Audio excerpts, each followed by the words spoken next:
നമസ്കാരം. വെടിനിർത്തൽ കരാർ ലംഘിക്കപ്പെട്ടതിനെ തുടർന്ന് മുന്നറിയിപ്പും ഭീഷണികളുമായി യുഎസും ഇറാനും എത്തിയിരിക്കുകയാണ്. വ്യാഴാഴ്ച ഹോർമൂസ് കടലിടുക്കിൽ വെച്ച് ഒരു വാണിജ്യ കപ്പലിനു നേരെ ഇറാൻ നടത്തിയ ഡ്രോൺ ആക്രമണത്തിന് മറുപടിയായിരുന്നു അമേരിക്കൻ സൈന്യം ശനിയാഴ്ച ശക്തമായി തിരിച്ചടിച്ചത്. പിന്നാലെയാണ് ഈ ആക്രമണത്തിൽ അമേരിക്കയ്ക്ക് ദുഃഖിക്കേണ്ടി വരും എന്ന ഭീഷണിയുമായി ഇറാൻ രംഗത്തെത്തിയത്. വ്യാഴാഴ്ചയാണ് ഹോർമൂസിൽ തായ്വാന്റെ കണ്ടെയ്നർ കപ്പലിനു നേരെ ഇറാൻ ആക്രമണം നടത്തിയത്. ഇറാന്റെ താൽപര്യങ്ങൾക്കും തീരുമാനങ്ങൾക്കും പുറത്തുള്ളവരുടെ കപ്പലുകൾക്ക് സുരക്ഷിതമായ യാത്ര ഉറപ്പാക്കാൻ കഴിയുന്നില്ല എന്നതായിരുന്നു ഇറാന്റെ വാദം. പിന്നാലെയാണ് ശനിയാഴ്ച പുലർച്ചെയോടെ ഇറാനു നേരെ യുഎസ് വ്യോമാക്രമണം നടത്തിയത്. ഹോർമൂസിൽ ഇനിയും ഏതെങ്കിലും വിധത്തിലുള്ള ആക്രമണം തുടർന്നാൽ അതിന്റെ പ്രത്യാഘാതം വളരെ രൂക്ഷമായിരിക്കുമെന്നാണ് US vice president JD Vance എക്സിലൂടെ മുന്നറിയിപ്പ് നൽകിയത്.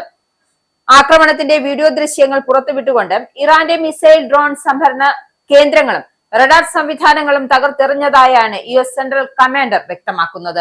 എന്നാൽ ചർച്ചകൾക്കിടയിലാണ് അമേരിക്ക ഇറാനെ ആക്രമിച്ചതെന്നും യുഎസിന് പശ്ചാത്തപിക്കേണ്ടി വരും, പിൻവാങ്ങേണ്ടി വരുമെന്നും ഇറാന്റെ പാർലമെന്ററി ദേശീയ സുരക്ഷാ കമ്മീഷൻ അധ്യക്ഷൻ ഇബ്രാഹിം അസീസ് ശനിയാഴ്ച വ്യക്തമാക്കിയിരുന്നു.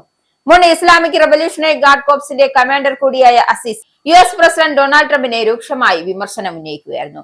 ഹോർമൂസിൽ ചരക്കു കപ്പലിന് നേരെ ഇറാൻ ഡ്രോൺ ആക്രമണം നടത്തിയതിന് പിന്നാലെ രൂക്ഷമായ പ്രതികരണവുമായാണ് ട്രംപ് രംഗത്ത് വന്നത്.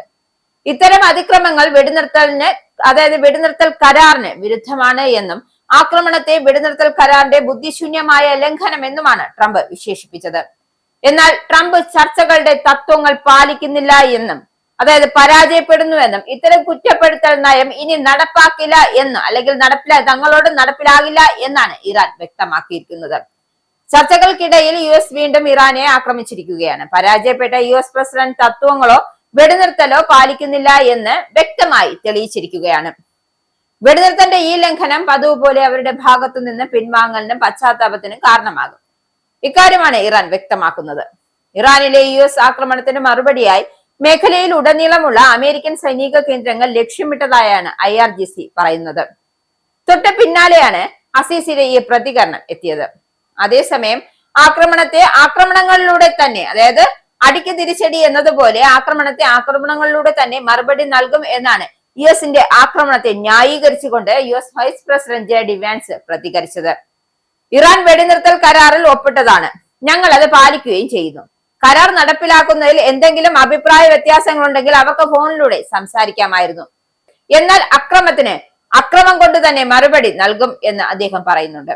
ശനിയാഴ്ചത്തെ ആക്രമണത്തിന് പിന്നാലെ ഹോർമൂസ് കടലിടുക്കിൽ സഞ്ചരിക്കുന്ന ചരക്ക് കപ്പലായ MV എവർ ലവ്ലിക്ക് നേരെ ജൂൺ 25-ന് ഇറാൻ നടത്തിയ ഡ്രോൺ ആക്രമണത്തിന് മറുപടിയാണ് തങ്ങളുടെ ആക്രമണം എന്നാണ് യുഎസ് വ്യക്തമാക്കുന്നത്. പശ്ചിമേഷ്യയിലെ യുദ്ധം അവസാനിപ്പിക്കാനുള്ള നയതന്ത്ര ചർച്ചകളിൽ യുഎസും ഇറാനും ഏർപ്പെട്ടിരിക്കുന്ന ഈ നിർണായക സമയത്താണ് ഇത്തരമൊരു ആക്രമണം വീണ്ടും നടന്നിരിക്കുന്നത്. കഴിഞ്ഞ ആഴ്ച പ്രഖ്യാപിച്ച വെടിനിർത്തലിനെ തുടർന്ന് ഒരു സമഗ്രമായ അന്തിമ കരാറിലെത്തുന്നതിനായി ഇരുപക്ഷവും ചർച്ചകൾ ആരംഭിച്ചിരുന്നു. എന്നാൽ ഇനി ഈ ചർച്ചകൾ പാതി വഴിയിൽ നിർത്തുമോ, വീണ്ടും യുദ്ധം കൊടുമ്പിരി കൊള്ളുമോ എന്ന കാര്യം നമുക്ക് കാത്തിരുന്ന് തന്നെ കാണാം.